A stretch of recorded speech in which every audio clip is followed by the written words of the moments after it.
Hey, Traveler, you know what's coming up on CU at USC tonight? Of course, we're talking to a horse right here on Trojan Vision.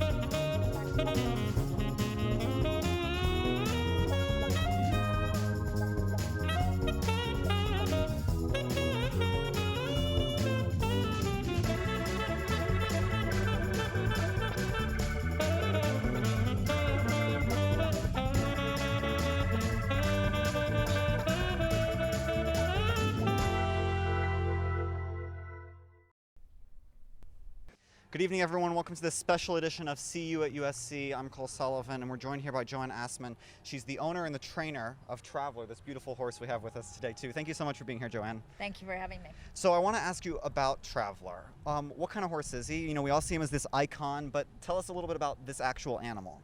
This is a pure Spanish Andalusian. They're a horse from Spain. They originated in the 1600s, and they actually were made to be a breed by paintings on walls and to be a war horse because they're so regal. And so they always, from kind of their inception, their initial breeding, have always had this kind of regal feel, this regal look that they're going for. Yeah, they have the regal look. They have the broad shoulders. They have easy movement of their shoulders. The horses that you see that in mostly dressage now that do piaffe, passage, Spanish walk, that was all originated as war moves to get troops out of the way. Interesting. That's really fascinating. So tell me about this horse specifically. Traveler, this is Traveler 7, right? Yes. This is Traveler 7. He has been Traveler for 14 years now. Wow. He belongs to me. I've had him since he was not quite 4 years old. He will turn 25 in 2 weeks. And he just loves his job as Traveler. He's loved it from the first time he went onto the field. And kind of has that momentum. Is that something special to find in the horse? Is a horse that will be able to perform under these kinds of circumstances in the Coliseum with such a loud noise? It takes two things. One, the temperament of the horse. And yes, you have to find a horse with the right temperament, the right look. And then it's training. And it's a lot of training. What's that training process like? It's a lot of repetition. It's a lot of putting, for instance, we hang flags around his stall. We run people at him with flags. We start with like pots and pans for drums and then move up from there. We have a lot of kids that'll stand on a bleacher making noise for us. So we do a lot of different things. I actually have the SC, a piece of green carpet painted with SC that every year before football season it comes out and he walks back and forth on it so he sees the difference in the colors to remind him. Because just because they have their initial training, they still have to be reminded. Right, continuous learning, if you will. And it sounds like the initial training is a lot of repetition. It's a lot of, as you go, building up different levels to get to that point of finally being out in the Coliseum. Yeah. So what is it like for you as the owner and trainer that first time that this Traveler went out into the Coliseum? This, when we took over and Pat Salco DiBernardi actually asked us to take over for her because she knew me and knew the horse when she was going to retire. And she knew that he was a horse that was used to, he's been on stage. He's been in front of cameras. He's had done several rose He's a parades rock by star. then. He was. He's been in music videos. So we knew had the temperament to do it. It was just transferring all that he knew to a new environment. So we brought him to band camp. We brought him down to the Coliseum to ride him in the Coliseum to see it all. And then that first game? The first game was very interesting, and this horse totally trusts both myself and Hector, which is what makes him so the difference. Easy to train. It's total trust, and in fact, Chuck O'Donnell rode him the first 2 years, who was Pat's son, and who had ridden the previous Travelers, because he was so comfortable on him. But the very first game, he kind of looked at me and went, "Do I really do this? Is this really what I've been working for?" Yes. And he went, and you could tell he did the run, and he came back, and it was like, this is really cool. I like all these people looking at me. Right. And from then on, as you got say, a little bit of that he's been a rock attention. star. Yeah. He kind of loves people. Uh-huh. And now that Hector does the high-fiving, I mean, the horse is in as much heaven as the fans are. That's so great to hear, kind of do that kind of thing. Yeah. What besides just the football games do you do with Traveler, with this horse? We do personal appearances. We did swim with Mike today. We do Salute to Troy. We take him to personal parties. You can have him at a graduation, at a birthday, and an anniversary. We even surprised a bride and groom. Oh, wow. At their wedding by bringing him in at the very end to Conquest, as they were pronounced man and wife. Just, all sorts of things that people don't realize he can do the things he does. It's not just the run after the touchdown in a football game. And we just say, call me, I'll tell you if you can do it or not, And we go, like Hector said, he's been in the Beverly Hilton Hotel all kinds of ballroom. different. He's been at the Ritz-Carlton. He's been at the Bonaventure in their ballroom. He's actually, before he was Traveler, he was on stage for the Asian Music Awards.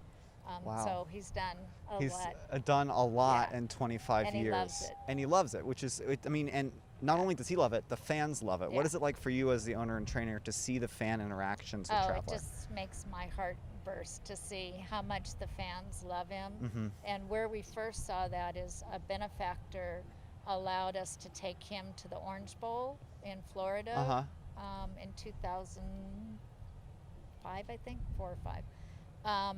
And it was a surprise to the alumni. Oh, wow. And we came through the tunnel to do an opening run, and the stadium just erupted. Yeah, I can imagine. That's when we knew how special being part of the Trojan family was. Yeah, absolutely. Kind of have that fan interaction. Yeah, so tell me a little bit what goes on behind the scenes to keep Traveler healthy and happy and eating well. What kinds of things happen in the Monday through Saturday that you see? He's ridden. He's out of his area. He has a big stall. But he's out almost every day. He's ridden 3 to 4 times a week. And we have a lot of hills in our backyard. We have a wonderful park that he gets to ride in all the time. So he sees different scenery. And just relaxes in between, and gets groomed almost every day. And he's on a hay diet, and then he gets supplements to vitamins and all of that kind of thing. To keep him healthy. Right, keep him healthy, and he's on a vaccination schedule, and all the things that have made this horse be able to be here today 25 years 25 years later, and we hope he continues for another 25. Tell me about the next Traveler, for when it's time for Traveler 7 to retire. Let me back up just a minute, because I don't know if you know, there have actually been 8 Travelers. Really? From starting in 1961, so 50 some odd years. There's been a Traveler. There's been 7 Tommy Trojans. And they let us know when the next one should take over. As long as he's happy and wanting to do what he's doing and is healthy, we'll let him keep doing it. In the meantime, we're training another one. We had one that was trained 2 years ago, Traveler 8, that was going to take over if need be, and he passed away very suddenly. So now we have Traveler 9, who Hector and I have been working with, and he'll probably make a debut sometime during this next season. During this next season will be his first run. Yes. Kind of coming through.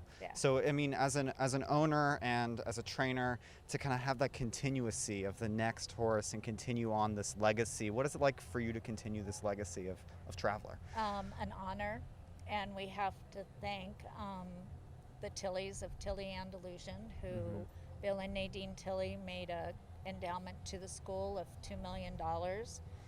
to make sure that Traveler continued, not just in our lifetime, but hopefully in somebody else's. Yeah. And so without them, you know, it might not happen. Yeah. And the idea is for their breeding program to produce a horse that will be Traveler. Right, for the kind of to get the next Traveler and the Yes. Traveler after that.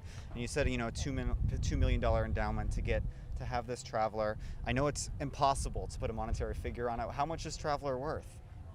This Traveler, my feeling is that he's priceless. Yeah. Because there is not another one like him. Uh-huh. So I don't want to put a monetary value on it. Right.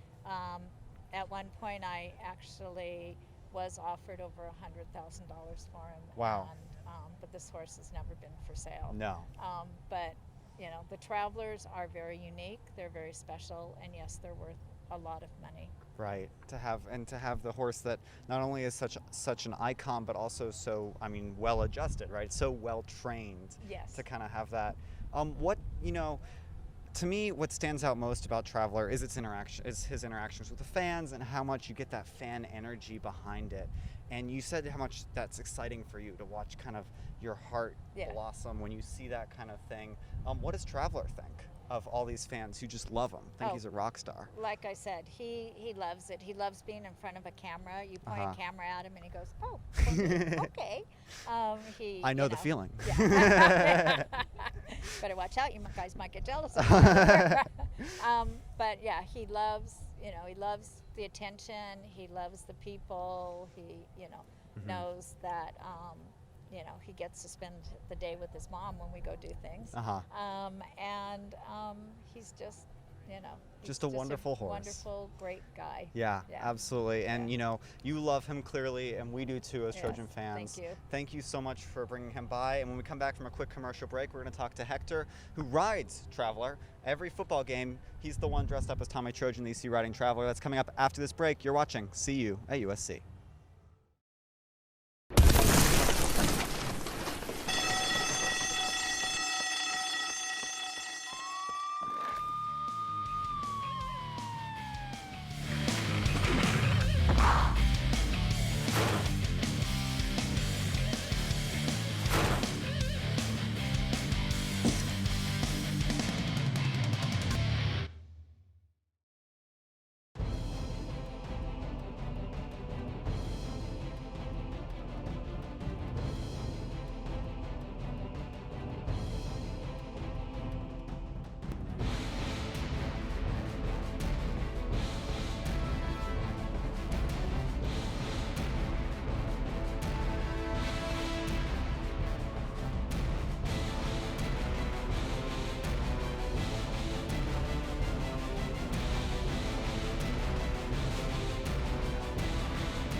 When my friend said she was into it, I was scared. I heard about it freshman year, but I totally avoided it. She'd never really gotten involved in stuff like this before. I never thought I would try it. I've heard it makes you feel like really alive. I heard once you start, you're hooked for life. Trojan Vision. Trojan Vision. I heard it causes rashes. Oh, that might be something else then. I do Trojan Vision because I can create new TV shows in a state-of-the-art facility. I do Trojan Vision because it gives me the technical skills I need to compete in this ever-changing industry. I do Trojan Vision because it fills the sad, empty void inside of me. Sign up and join the Trojan Vision family. I do it. I do it. I do it too. We're still talking about Trojan Vision, right?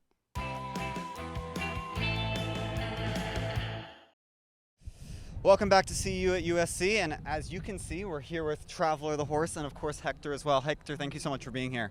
Thank you for having me. So I have to ask, how did you get this gig?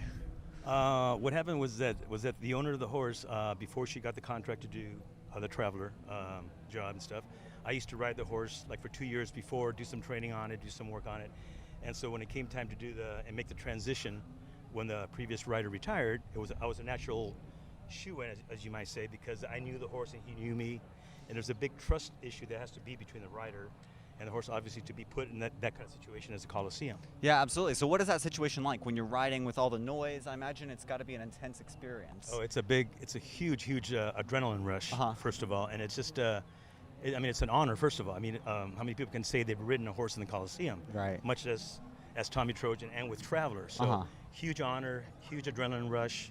I mean, the people just go bananas and love hearing that, and it looks good. So that's, you know, it isn't kind of an honor, right? It's been a legacy that's been going on for so long. What's it like to continue that legacy for you? Well, no, again, just getting back to being an honor. You know, just all the tradition there. You know, since 1961 was the first horse. All the rose parades we've done, all certain things that, you know, we've been in elevators with this horse doing jobs for USC. We've been in the Hilton lobby doing jobs through him, whatever. So all that put together, it's just a huge honor. So is there one experience that stands out to you the most? What's kind of the one, if there's one memory that you'll take from this experience riding Traveler? Probably, I would say, when it was my turn to ride the Rose Parade and it hadn't rained in 50 years or something like that. And I got a turn to ride in the parade when it rained and got poured on and got soaking wet. And of course it was on my watch, as you might say. So that was a pretty memorable experience. Yeah, exactly, and wet. So in the fall, when they're a football season, what's kind of a normal day look like for you and for Traveler on a day of a football game? Well, first of all, just getting to the Coliseum like 4 to 5 hours before game time to situate the trailer, you know, before everybody parks and it gets busy, and then pretty much warming him up, do a walkthrough down the Coliseum, make sure nothing extravagant has changed on the field, you know, out of the ordinary, and then pretty much settle them in, and then pretty much at that we wait, and then whenever there's a touchdown. Game time. Exactly. One of the things that strikes me the most is kind of the tradition every third quarter when you kind of come out for that third quarter break. Is that the tradition that's been going on since the beginning? Yeah, I believe so. Definitely lighting the torch. Yeah, that's because obviously it signifies, you know, the Olympic torch and all that and everything. So, but I believe it has been going on since the beginning. Yeah. And so with Traveler, with all the noise, is that a concern that you have in the Coliseum with the noise, with all that's going on? It's a concern, but what we've developed is, like I said, rider and horse trust, that he'll trust me that I'm not going to put him in a bad spot. Right. And that's very important with any horse and anything you do. So yeah, the noise factor, but he feeds off it. The minute, I mean, he's 25 years old. Wow. The minute he hears the band, he thinks he's 7. I mean, he just gets it's got that adrenaline rush. Jacked up. Yeah, exactly.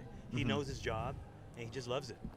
And I imagine you do too, right? Oh, yeah. 90,000 people screaming your name. Not bad. It's not bad at all. Not bad at all. So what's your background? Is this horse something? Trainer? Yeah, horses pretty much all my life, off and on here and there. Though, and I've been training for over 25 years and so forth. So that's my main job as well. So yeah, it's all there. It all kind of rolls together. Yeah, it all kind of blends in. And so another big part of the tradition, not only Traveler, the white horse, but also this, I guess, uniform is what we would call it. Yeah. Tell me a little bit about that. Has that been around since the beginning too? That's since 1961 when the original writer Richard Sacco, I guess after watching the movie Ben-Hur, and you know, so you see the movie Ben-Hur, the outfit he wore, he made a copy of that, and that's what we started to wear.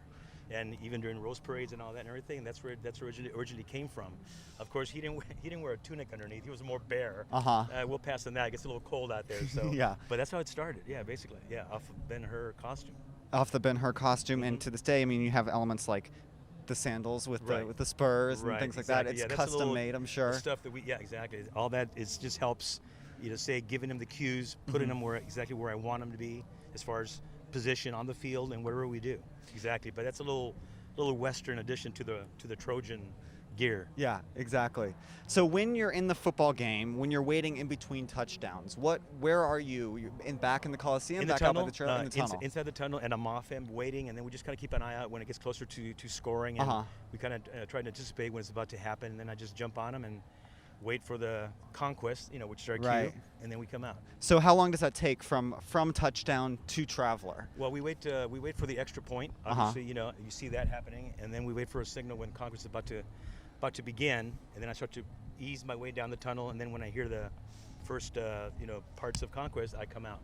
And so come down the tunnel, in the back of the end zone. Then I take off at a good little run, and I run along the back of the bench of the players, all the way 100 yards up, and then I stop.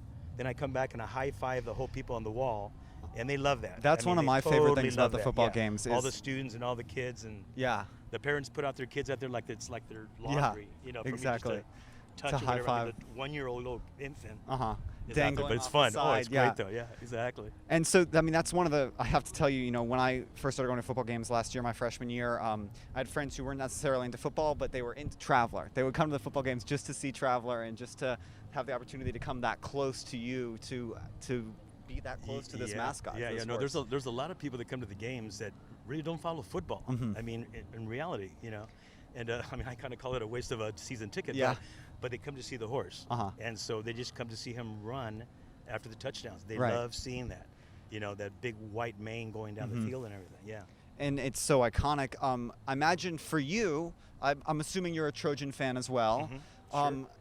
Seasons where you have really good teams and lots of points, lots of winning games. Those must be so much more exciting for you than more difficult seasons. Yeah, they can be. But then, you know, all the people tell us, you know, I hope this horse runs 100 times out there. Well, you know, we don't want to kill the horse. Yeah, that's true. You know, we want to save him for some other games down the road. So I always say, as long as we win the game, you know, whether we run once or run 10 times, as long as we win the game. And Traveler is a really hardworking horse. I mean, not only do you do football games in the fall, you do events like this, you do events, Exactly. you know, what other kind of events do you do? Pretty much things that alumni group hires us, fundraisers. We've done birthdays. We've done birthdays for a dog. Wow. We've done wedding anniversaries. We've done just about you name it. A little bit of everything. And how do you keep the horse fresh? What kinds of, you know, things do you do when you're not riding at an event like this to, you know, keep Traveler energetic? I ride him 3 times during the week, 3 to 4 times during the week, and I ride him up in hills and all that to keep him tuned up and keep him in shape. And he gets probably better food than I do, as far as supplements and vitamins. Trust me, he eats better than I do. Probably so that better than me keeps him too. the longevity in his horse and all that. Yeah, exactly. Yeah. And, you know, there's such a tradition of having different Travelers and different horses. What can you tell us about the next Traveler? Well, we have one right now that we're working with. He's young. He's about 7 or 8 years old. He's still an Andalusian, same breed and all that. I believe the last 4 have been Andalusians. You know, there've been like a couple crosses, saddlebred and an Arab and all that. But the Andalusians are just so people friendly, and they're very, very flamboyant, very, very, very photogenic.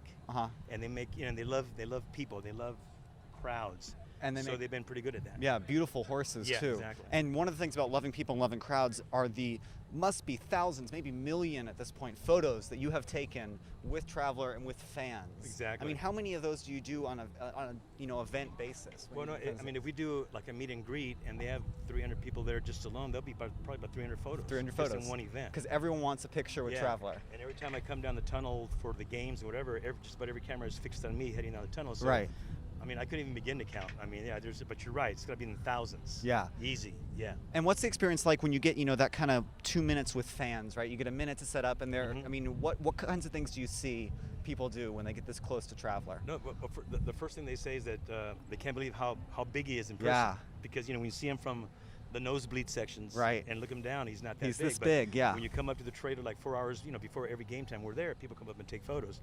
That's one of the first things they say is, I can't believe how big he is in person when you stand next to him. You know? So yeah, that's one of the main things. That's one of the main things, and then I imagine a lot of fight on as you get to that point. Tons. And I mean, even when opposing teams come to the Coliseum, opposing team fans want a picture with Traveler. Come and take a photo. Really? Even UCLA fans, and and you'll let them take a photo with Traveler? Oh yeah, sure, yeah. It's all, you know. All in good fun. Once the game begins, sword comes out. They're done. No, and so the sword does come out, right? As you come down the field. It does come out is it sharp? Is it church? Could it hurt a UCLA fan if it was done right? It could impale somebody very easily. It's made out of steel. Wow. For sure. Oh, so yeah, it's a real sword. There we go. This means business, buddy. That means business. When game time comes, this means business. Absolutely. Well, thank you so much for being here. We really appreciate it, and appreciate you carrying on this Trojan legacy for us. Thank you for having us. You bet. Thank you for having us. Thank you very much. Fight on. And fight on. We'll be back here on See You at USC next time. Till then, good night.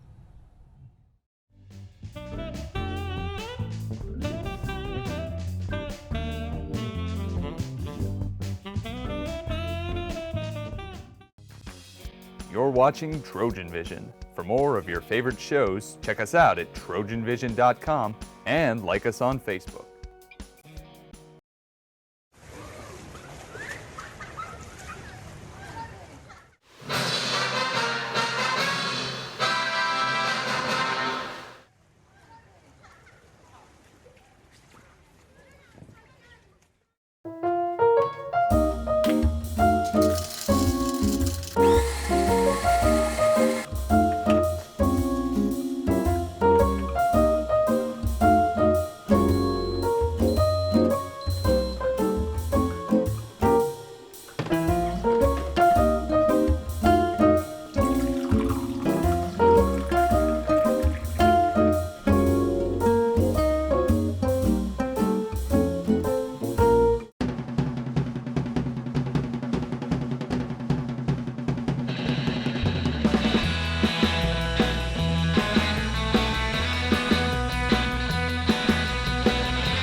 Hello, this is Stewie Griffin, and you're watching Trojan Vision.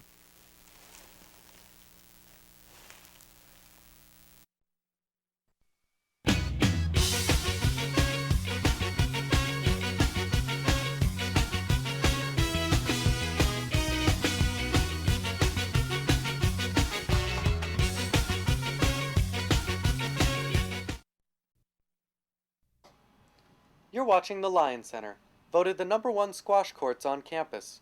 Brought to you by Trojan Vision.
The year was 1938, and the U.S. sat on the brink of another world war.